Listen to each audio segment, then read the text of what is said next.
मैले आज फेरि पनि युक्रेनको सङ्कटलाई लिएर विश्वमा जति खालका नयाँ एउटा परिघटनाहरू, लक्षणहरू, विशेषताहरू देखा परिरहेका छन्, त्यसकै निरन्तरतामा आज एउटा अर्को कडीलाई जोडेर, एउटा महत्त्वपूर्ण कडीलाई जोडेर केही चर्चा गर्न खोजिरहेको छु।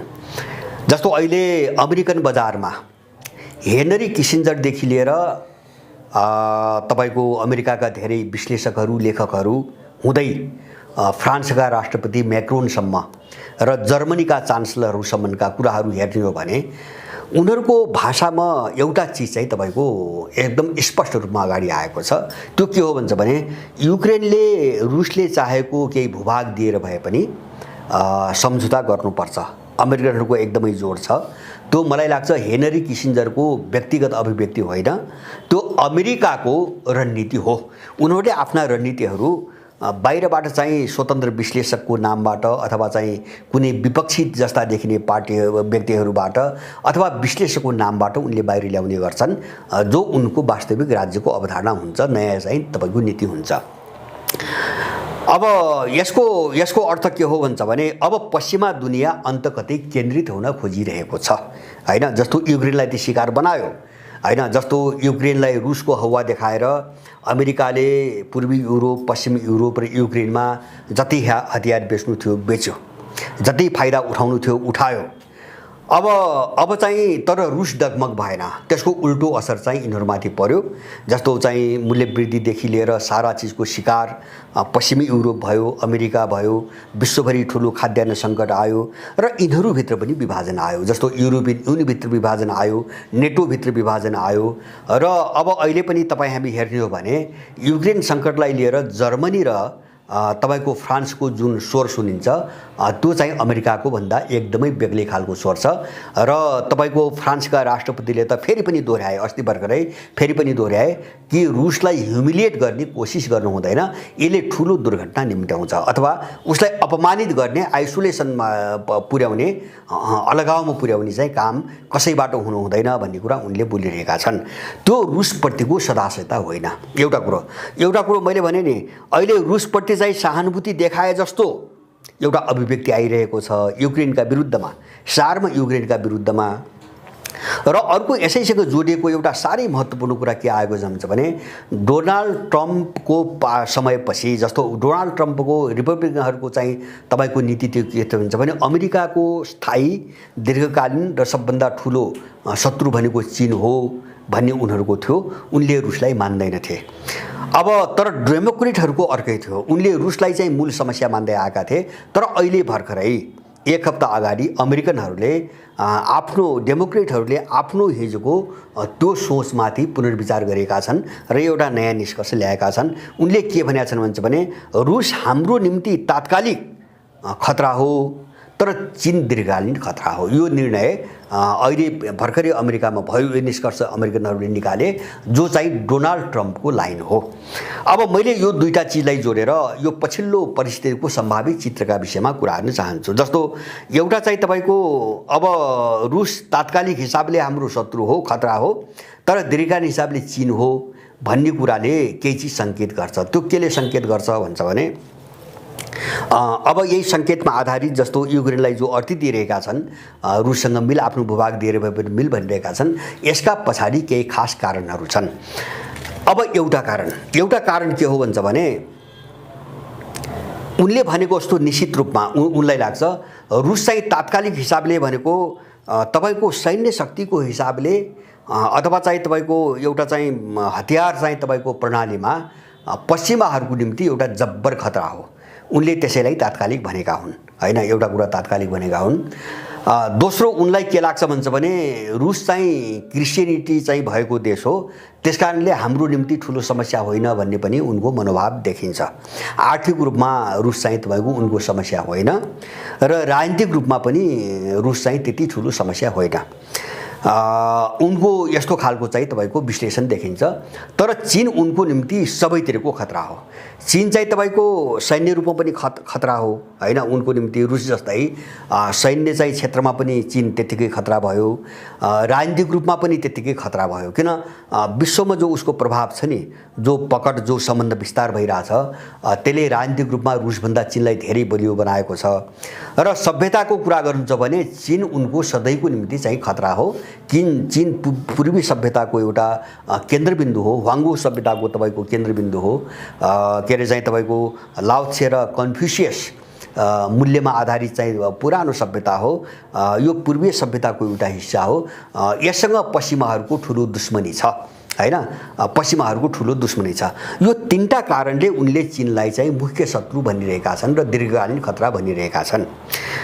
अब उनले रुसलाई तात्कालिक शत्रु जो भने नि, तात्कालिक शत्रु जो भने त्यो उनको कोणबाट भयो, एउटा हतियारको कोणबाट, एउटा चाहिँ तपाईँको धार्मिक संस्कृतिको कोणबाट भनेका होलान्। तर मलाई के लाग्छ भन्छ भने बाहिर क्रिस्चियनिटीको आवरण भए पनि, रुसमा चाहिँ अर्थोडक्स क्रिस्चियनिटीको आवरण भए पनि तपाईँको परम्परा, अब त्यहाँको सभ्यता र त्यहाँका मूल्य मान्यताहरू कुनै पनि पश्चिमी जगतसँग मिल्दैनन्। यो रुसको आधारभूत भिन्नता हो। त्यसै कारणले रुस अहिले पनि युरोप भनेर उनीहरूले पश्चिमी युरोपलाई नै भन्छन्, आफूलाई भन्दैनन्। युरोप भनेर उनले पश्चिमी युरोपलाई भन्छन्, बरु उनले लामो समयदेखि कोड गर्दै आएको भाषा युरेसिया भनिन्छ। युरोपको पूर्वी भाग र एसियालाई मिलाएर उनले एउटा क्षेत्रको रूपमा व्याख्या गर्दै आएका छन् धेरै पहिलेदेखि। त्यसकारणले उनको स्लाव सभ्यता चाहिँ पश्चिमी सभ्यतासँग मिल्दैन। र अब त्यो चाहिँ अहिले पछिल्लो कालमा पुटिन सत्तामा आएपछि पछिल्लो कालमा उनका हरेक चाहिँ तपाईँको दस्तावेजहरूमा र उनका मुखमा यो कुरा सुनिँदै आएको छ। जस्तो 2021 एक वर्ष अगाडिको रुसको जो सुरक्षा रणनीतिक दस्तावेज थियो, त्यसको चाहिँ मुख्य सार नै के थियो भन्छ भने रुसलाई कसरी डिवेस्टर्नाइजेसन गर्ने अथवा पश्चिमाकरणबाट कसरी मुक्त गर्ने भन्ने चाहिँ भाषालाई मुख्य जोड दिएर उनको सुरक्षा दस्तावेज बनेको छ, राष्ट्रिय सुरक्षा दस्तावेज बनेको छ। त्यो भनेको मतलब जस्तो राजनीतिमा, अर्थतन्त्रमा, संस्कारमा, संस्कृतिमा, विचारमा जो पश्चिमाहरूको प्रभाव पर्यो युरोप र अमेरिकनको, त्यसलाई कसरी हटाउने भन्ने चाहिँ उनको चाहिँ लिखित दस्तावेजहरूका मुख्य चाहिँ तपाईँको विषयवस्तु रहेका छन् एउटा। र अस्ति यो युक्रेनको सङ्कटको दौरानमै पनि पुटिनले दुई तीन पटक बोलिसके कि हामी आफ्नो ट्रेडिसन भनेका छन् उनले, हामी आफ्नो परम्परा, आफ्नो कल्चरप्रति हामी एकदमै सजग छौँ र यसको संरक्षण र यसको चाहिँ तपाईँको विकास गर्नुको निम्ति हामी कुनै पनि मूल्य चुकाउन तयार छौँ भनेर उनले बारम्बार जोड दिइरहेका छन्। यसको अर्थ पनि के हुन्छ भने रसियनहरू चाहिँ पश्चिमा मूल्यबाट, पश्चिमा सभ्यताबाट निर्देशित मानिस होइनन् भन्ने कुरो उनको यो भनाइले पनि देखाइरहेको छ। त्यति मात्र होइन, अहिले चाहिँ तपाईँको नेटोको शिविर एकातिर अर्कोतिर रुसका बिचमा जो विभाजन आयो, यसले पनि अब तपाईँको उनका बिचको जो सभ्यता र कल्चर अथवा मूल्यहरूमा जो अन्तर छ त्यो अन्तर कति गहिरो छ भन्ने कुरा पनि यसले देखाउँछ।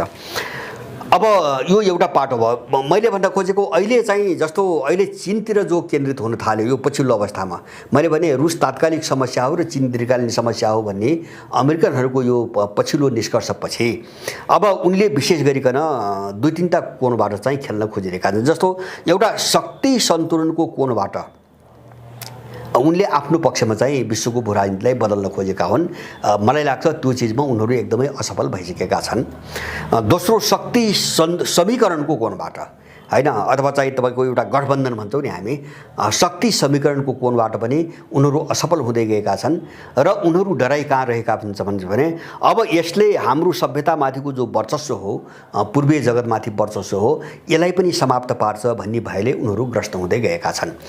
जस्तो मैले भने शक्ति सन्तुलनको कोणबाट, जस्तो अहिले मैले जोड्न खोजेको अहिले रुसप्रति उनको नरमता अथवा हमदर्दी भनौँ न हैन, जो लचकता देखा परिरहेको छ त्यो तीनटा कोणको डरबाट देखा परिरहेको छ।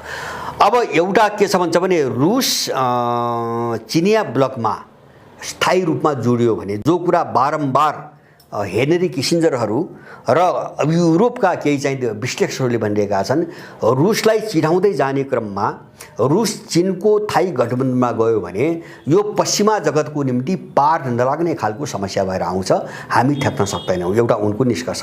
त्यसकारणले रुसलाई चीनसँगको एउटा राजनीतिक गठबन्धनमा जोडिन कसरी नदिने हैन कसरी त्यहाँबाट रोक्ने भने एउटा चाहिँ उनको यो पछिल्लो खालको चाहिँ तपाईको अभिव्यक्तिमा उनको त्यो भावना देखिन्छ। दोस्रो चाहिँ मैले समीकरणको कुरा गरेँ।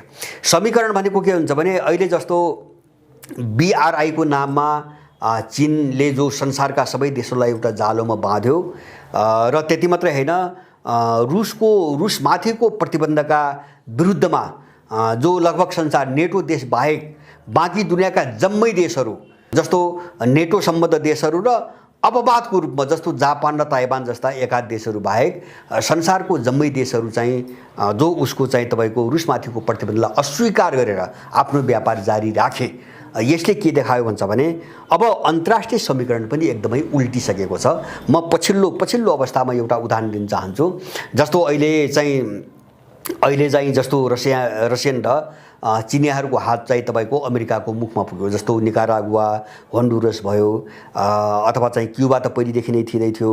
अर्जेन्टिना अहिले भर्खरै BRI मा सामेल भयो र अफ्रिका लगभग चाहिँ तपाईको झन्नै अब चिनियाहरूको एउटा चाहिँ के अरे नेटवर्कबाट पुरै बाँधिसकेको छ, नेटवर्कमा बाँधिसकेको छ र ठुलो लगानी सायद मलाई लाग्छ विश्वको झन्नै आधा लगानी, कुल लगानीको आधा लगानी चिनिया लगानी मात्रै छ भन्ने खालका तथ्याङ्कहरू पनि बाहिर आइरहेका छन्। र अहिले यो पछिल्लो कालमा भर्खरै 1-2 दिनभित्र एउटा नयाँ परिघटना देखा परेको छ। त्यो के भन्छ भने अमेरिकाले वर्षमा एउटा अमेरिकाज भन्ने एउटा सम्मेलन गराउँछ। समिटको नाम उनीहरूले अमेरिकाज भनेको उत्तर र दक्षिण अमेरिका दुवैलाई जोडेर उनीहरू अमेरिकाज भन्छन्। यसको एउटा सम्मेलन गराउँछ। गएको वर्ष कोरोनाको कारणले हुन नसकेको उनीहरूको सम्मेलन केही दिनभित्र हुँदैछ हैन। अमेरिकाको लस एन्जल्समा केही दिनभित्र हुँदैछ। अब त्यो सम्मेलनमा उसले 3टा देशलाई चाहिँ तपाईको बोलाएन हैन, अमेरिका विरोधी भएको कारणले। जस्तो क्युबालाई बोलाएन, उसले निकारागुआलाई बोलाएन र उसले होन्डुरसलाई पनि बोलाएन।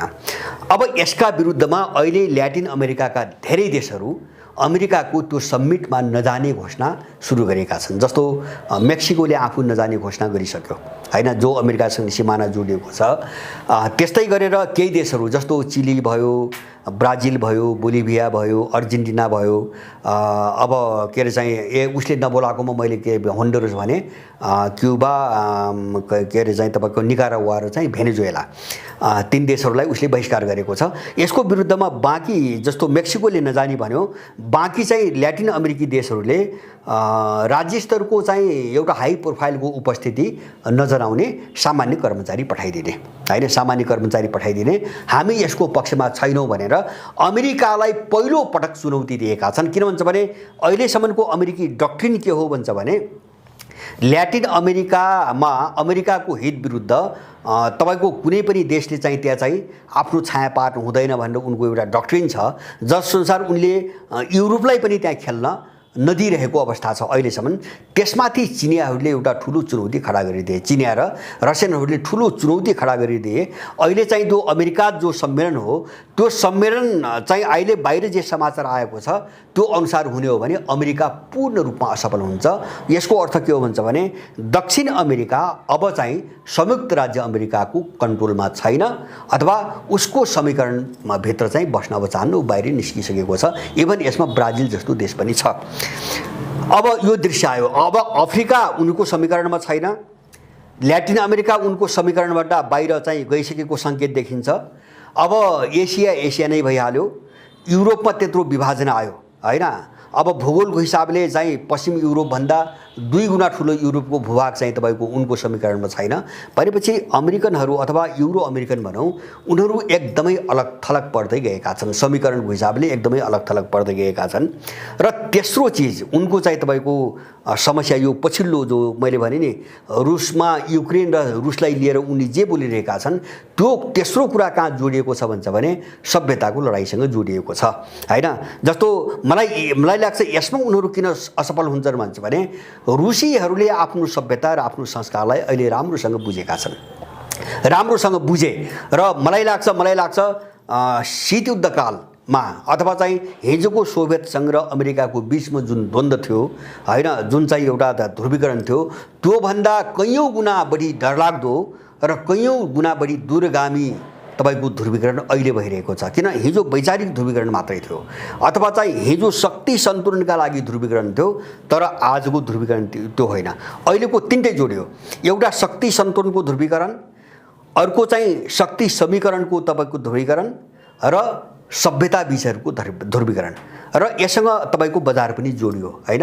अब शक्ति चाहिँ सन्तुलनको कुरा गर्दाखेरि त्यहाँ मिलिटरी शक्ति पनि आउँछ, त्यहाँ आर्थिक शक्ति पनि आउँछ, त्यहाँ राजनीतिक शक्ति पनि आउँछ। अब समीकरण भनेको गठबन्धन हो, एलायन्सहरू हुन् होइन। अब त्यसपछि अनि सभ्यताको निम्ति सङ्घर्ष। मलाई लाग्छ यो डरले गर्दाखेरि अब उनले युक्रेनलाई बेचेर अथवा चाहिँ युक्रेनको सौदाबाजी गरेर रुसलाई कसरी मत्थर बनाउने र अब चाहिँ ध्यान कसरी चिनतिर केन्द्रित गर्ने भन्ने अहिले पश्चिमाहरूको रणनीति देखिन्छ। मैले अमेरिकनहरूदेखि लिएर जर्मनहरूको, फ्रेन्चहरूको र कतिपय व्यक्तिगत रूपमा ब्रिटिसहरूको पनि, तर त्यो व्यक्तिगत रूपमा यो चाहिँ आवाज चाहिँ एकदम प्रखर भएर गइरहेको छ। त्यस कारणले यो पछिल्लो विश्वको जो भूराजनीतिको तस्बिर हो त्यसको सङ्केत के हुन्छ भने युक्रेन शिकार भयो, युक्रेन शिकार भयो, यसको मतलब हो युक्रेन विभाजित भयो। अब यसलाई रोक्न सक्ने ताकत उनीहरूसँग पनि छैन। मलाई लाग्छ अब त्यो इच्छा उनीहरूसँग अब त्यो इच्छा पनि छैन, किन त्यसले चाहिँ ठुलो नोक्सानी पार्यो भने चाहिँ उनले महसुस गरेका छन्। त्यसकारणले अब पश्चिमाहरूको चाहिँ तपाईँको केन्द्रबिन्दु, उनको चाहिँ तपाईँको हस्तक्षेपको केन्द्रबिन्दु अब एसिया हो, जसमध्ये सबैभन्दा ठुलो सम्भावना, सबैभन्दा ठुलो खतरा नेपाल हो। त्यो पोइन्ट हिसाबले सबैभन्दा ठुलो खतराको बिन्दु नेपाल हो। किन भन्छ भने एसियामा उनीहरूको मिसन भनेको मुख्य मिसन तिब्बत मिसन हो होइन। ताइवान चाहिँ दोस्रो कुरा हो, दोस्रो दर्जाको कुरा हो। अब मुख्य मिसन चाहिँ तपाईँको तिब्बत मिसन हो। त्यस कारणले गर्दाखेरि नेपालको भूराजनीतिलाई बिस्तारै बिस्तारै 47 साल यता चाहिँ विभिन्न हत्याकाण्डहरू, विभिन्न चाहिँ नाटकीय प्रकारका चाहिँ दलीय आन्दोलनहरू होइन, सशस्त्र विद्रोहहरू गराउँदै नेपाललाई जुन तरलतामा ल्याएर उनीहरूले एमसिसी अनुमोदन गर्न सफल भएका छन्। र त्यसको कभरमा नेपाललाई युक्रेन बनाउने ठ्याक्कै मोडेल त्यही हो, मैले बुझेको ठ्याक्कै युक्रेन मोडेल हो। जस्तो जेलेन्स्की जस्तो पात्र होइन, जो चाहिँ अराजनीतिक पृष्ठभूमिको अथवा एउटा चाहिँ नाजी स्कुलिङबाट प्रशिक्षित एउटा पात्रलाई खडा गरिकन उनले बडो कुशलतापूर्वक युक्रेनलाई आगोमा चाहिँ तपाईँको जलाइदिए। ठ्याक्कै त्यही भूमिकामा अहिले अमेरिकनहरू नेपालमा लागिरहेका छन्। त्यस कारणले गर्दाखेरि यो विश्वको जो ध्रुवीकरण अहिले चाहिँ बिस्तारै युरोपबाट चाहिँ तपाईँको एसियामा शिफ्ट गर्न खोजिरहेको छ। पश्चिमाहरूको रणनीति अनुसार, पश्चिमाहरूको कोणबाट बिस्तारै विश्वको भूराजनीतिक सङ्कट युरोपबाट बिस्तारै चाहिँ तपाईँको एसियातिर शिफ्ट गराउने धेरै कोणबाट। किन भन्छ भने युक्रेनमा केन्द्रित हुँदाखेरि उनले आर्थिक सङ्कट बेहोरे, उनीहरूभित्र विभाजन आयो, अमेरिकन र युरोप अथवा युरोपियन युनियनभित्र पनि विभाजन आयो। यो थुप्रै नोक्सानी उनले बेहोरे र त्यसबाट के भयो भन्छ भने रुस चीनसँग झन् बढी नजिकियो होइन। अब रुसको अर्थतन्त्र सिद्ध्याउनु पनि सकेन, रुबल झन् बलियो भयो। सबैतिर नोक्सानी बेहोरिसकेपछि एउटा हतियार बिक्री गरेर पैसा लुट्ने अमेरिकनको मिसन बाहेक सबैतिर असफल भइसकेपछि अब उनले आफ्नो चाहिँ भूराजनीतिक रणनीतिमा अलिकति परिमार्जन गर्न खोजिरहेका छन्। त्यो भनेको एसियातिर उनी शिफ्ट हुनु हो होइन। अब त्यो खतरा चाहिँ एसियामा मडारिन सुरु गरेको छ र त्यसको सबभन्दा कमजोर कडी नेपाल हो। हामीले यसमा एकदमै ध्यान दिनुपर्छ। हामी चाहिँ यसलाई चाहिँ हल्का रूपमा हामीले हेर्नु हुँदैन। त्यसकारणले मैले भने युक्रेन सङ्कटको जो चाहिँ एउटा तस्बिर थियो त्यो अब चाहिँ बिस्तारै एसियातिर सर्न थालेको छ र अब यसले नेपालमा के असर पार्छ भन्ने कुरामा हामी समयमै सजग हुन सकेनौँ र यो रणनीतिका विरुद्ध हामी जाग्न सकेनौँ भने हामीले त्यही नीति बेहोर्नुपर्छ जो नीति युक्रेनीहरूले अहिले बेहोरिरहेका छन्। यसप्रति सबै नेपालीहरूको बिचमा एउटा बहस होस् र सजगता पैदा होस् भन्ने चाहिँ मेरो अनुरोध छ। किन भन्छ भने म अलिकति बढी संवेदनशील कहाँ छु भन्छ भने जस्तो नेपालीहरूको मानसिकता, चेतनाको स्तर होइन, तपाईँको सतहमा बग्ने, भावनामा बग्ने, पपुलिस्ट कुराहरूमा बग्ने, अब यस्तो खालको कमजोरीको कारणले अब यहाँ लामो समयदेखि कस्तो प्रयोग भइरहेछ भन्छ भने उनीहरूले चाहिँ कहिले एउटा दल उठाउँछन्, अर्को दलको विरुद्धमा चाहिँ मिठा कुरा गर्न लगाउँछन्, कहिले एउटा चाहिँ सत्ताको विरुद्धमा विद्रोह गर्न लगाउँछन् होइन। मान्छे लोभिन्छ, चेतना नभएको मान्छे लोभिन्छ, उनको मिसन के हो, उनको अन्तर्वस्तु के हो भित्रको थाहा हुँदैन, लोभिन्छ, पछि लाग्छ, अनि त्यसलाई चाहिँ आफ्नो काममा प्रयोग गर्छन्। त्यो मान्छे फेरि निराश हुन्छ होइन। कहिले चाहिँ सेलिब्रिटीहरू जन्माउँछन्, त्यसका पछाडि एउटा भिड बटुल्छन् र त्यो भिडलाई दुरुपयोग गर्छन् र त्यो उनले उठाएको पात्रलाई गलत काममा लगाउँछन् अनि त्यसको पछि लागेको मान्छे फेरि पनि निराश हुन्छ। अब यो एउटा डरलाग्दो चाहिँ दुष्चक्रमा हामी फसिरहेका छौँ नेपालमा। यसबाट उम्कने एउटै तरिका हो, हामीले चाहिँ तपाईँको मिसनभित्रको चाहिँ भूराजनीतिक मिसन कसको के हो, हामीले न त त्यो विश्वबाट कटेर, जस्तो युक्रेन लगायतका जो विश्वमा उथलपुथलहरू छन्, जस्तो त्यस्तै तनाव चाहिँ मध्यपूर्वमा फेरि पनि सुरु भएको छ, देखा पर्न सुरु गरेको छ। जस्तो मैले भने ल्याटिन अमेरिकामा अब सुरु भयो अमेरिकनहरूको कारणले गर्दाखेरि, र अब नेपाल त एउटा विस्फोटक बिन्दु हो। तर यो सबै चाहिँ तपाईँको विश्वको जो भूराजनीतिक परिघटना छ, यसबाट अलग्गिएर हामीले आफ्नो भूराजनीति बुझ्ने कोसिस गर्नु हुँदैन र यसबाट अलग्गिएर अथवा चाहिँ यससँग जोडेर नेपालमा कस्तो रणनीति उनले अगाडि बढाइरहेका छन् यो कुरालाई ध्यान नदिएर हामी सस्ता चिल्ला चाफ्ला अथवा चाहिँ एकदम चाहिँ सामान्य खालका मुद्दाहरूमा मात्रै हामी चाहिँ सधैँभरि रुमल्ली राख्यौँ भने उनले हामीलाई एकातिर घुमाउँछन्, एकातिर उफार्छन् र अर्को कोणबाट प्रहार गर्छन्। त्यसपछि त्यो प्रहार यस्तो हुन्छ कि त्यसलाई थेक्न सक्ने ल्याकत हाम्रो हुँदैन, किन हाम्रो चेतनै हुँदैन, हामीले बुझेकै हुँदैनौँ, त्यसैले हाम्रो तयारी पनि हुँदैन। तयारी नभएपछि हामी थेक्न सक्दैनौँ र हामी ढल्छौँ। त्यो खतरा हाम्रो अगाडि एकदमै सन्निकट भइसकेको छ। हामी यसप्रति एकदमै सजग हुन जरुरी छ।